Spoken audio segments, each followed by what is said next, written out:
பார்த்தீங்க அப்படின்னா நம்ம பட்டை கிராம்பு எதுவுமே யூஸ் பண்ண வேண்டாம். இது வந்து சப்பாத்திக்கு, தோசைக்கு, சாதத்துக்கு இதுக்கு எல்லாத்துக்குமே ரொம்ப நல்லாயிருக்கும். இது எப்படி ஈஸியாக எப்படி செய்யலான்றதை பார்ப்போம் வாங்க.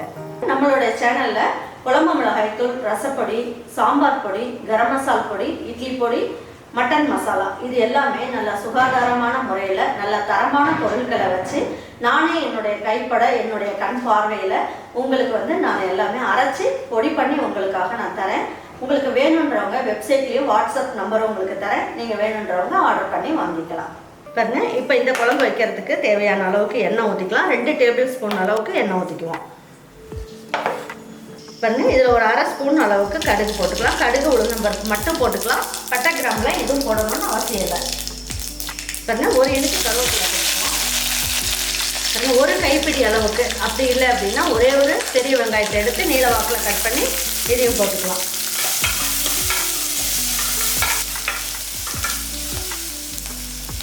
பாருங்க, 1 ஸ்பூன் அளவுக்கு இஞ்சி பூண்டு நான் தட்டி எடுத்து வச்சிருக்கேன். இதையும் போட்டுக்கலாம்.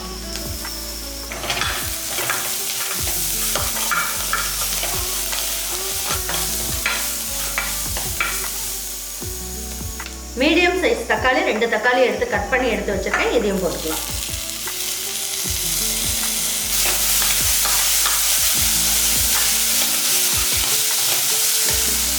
பாருங்க, இந்த குழம்புக்கு தேவையான அளவுக்கு உப்பையும் இந்த ஸ்டேஜ்லேயே போட்டுடலாம்.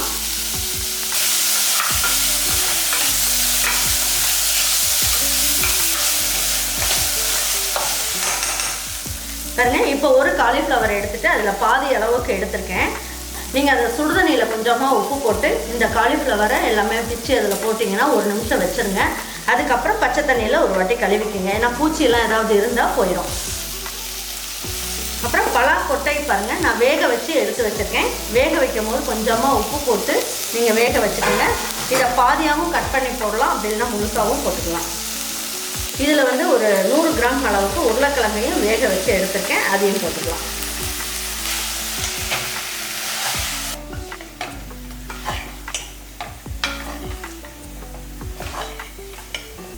மட்டன் மசாலா பொடி இருக்கு இல்லையா, இது வந்து ஒரு 1.25 ஸ்பூன் அளவுக்கு போட்டுக்கலாம். இதுக்கு நம்ம பட்டை கிராம்பு எதுவுமே போட வேண்டாம், எல்லாமே சேர்த்து அரைச்சி தான் நம்ம செஞ்சுருக்கோம். இதுலேயே நமக்கு வந்து மிளகாய், மல்லி, அதுக்கப்புறம் பட்டை கிராம்பு இது எல்லாமே சேர்த்துருக்கோம். அதனால் நீங்கள் வந்து இந்த பொடி மட்டும் போட்டாலே போதும், வேறு எந்த பொடியும் வேண்டாம். பாருங்க, இந்த மட்டன் மசாலா பொடி இருக்கிறவங்க இதை போட்டுக்குங்க. இல்லாதவங்க குழம்பு மிளகாய் தூள் இருந்தால் 1.25 ஸ்பூன் அளவுக்கு போட்டுக்கிட்டு அதோட கரம் மசால் பொடி ஒரு பிஞ்ச் அளவுக்கு சேர்த்துக்குங்க. இது ரெண்டுமே ஒவ்வொன்றும் ஒவ்வொரு பார்த்துக்கிட்டு எது வேணுமோ நீங்கள் சேர்த்து செஞ்சுக்குங்க.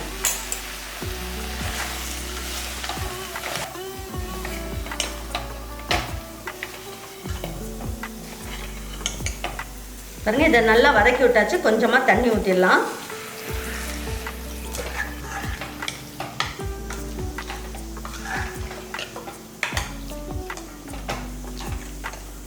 பாருங்க, இதில் நான் என்ன பண்ணியிருக்கேன், சின்ன மூடியாக ஒரு 1/4 மூடி அளவுக்கு தேங்காவை எடுத்து அரைச்சிருக்கேன். இதில் வந்து நம்ம எந்த ஒரு கரம் மசாலும் சேர்க்க வேண்டியதில்லை, வெறும் தேங்காய் மட்டும் அரைச்சி போட்டிங்கனாலே போதும்.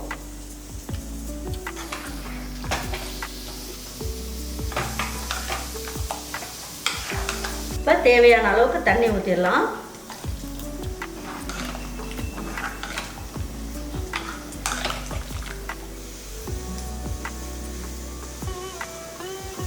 பாருங்க, இப்போ கொஞ்சமாக மல்லி இலையும் பிச்சுட்டு போட்டுக்கலாம். பாருங்க, இப்போ குக்கர் மூடி வச்சிடலாம். இது வந்து 2 விசில் மட்டும் வச்சிங்கன்னா போதும். ஏற்கனவே நம்ம பலாக்கொட்டையும் வேக வச்சிட்டோம், உருளைக்கிழங்கையும் வேக வச்சிட்டோம். அப்படிங்கிறதுனால 2 விசில் வந்துட்டு 2 நிமிஷம் ஸ்லோ ஃப்ளேமில் வைங்க, சரியாக இருக்கும். பாருங்க, இந்த குழம்பு வந்து ரெடி ஆகிடுச்சான்னு பார்ப்போம்.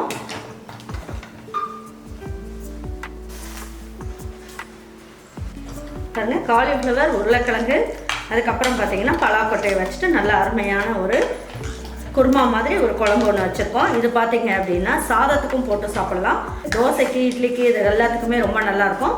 இப்போ வாங்க இதை எடுத்து வச்சு பரிமாறிக்குவோம். காலிஃப்ளவரும் உருளைக்கிழங்கு பலாக்கொட்டையை வச்சுட்டு நல்ல அருமையான ஒரு குழம்பு வச்சாச்சு. இது பார்த்தீங்கன்னா சப்பாத்திக்கு, இட்லிக்கு எல்லாத்துக்குமே ரொம்ப நல்லாயிருக்கும்.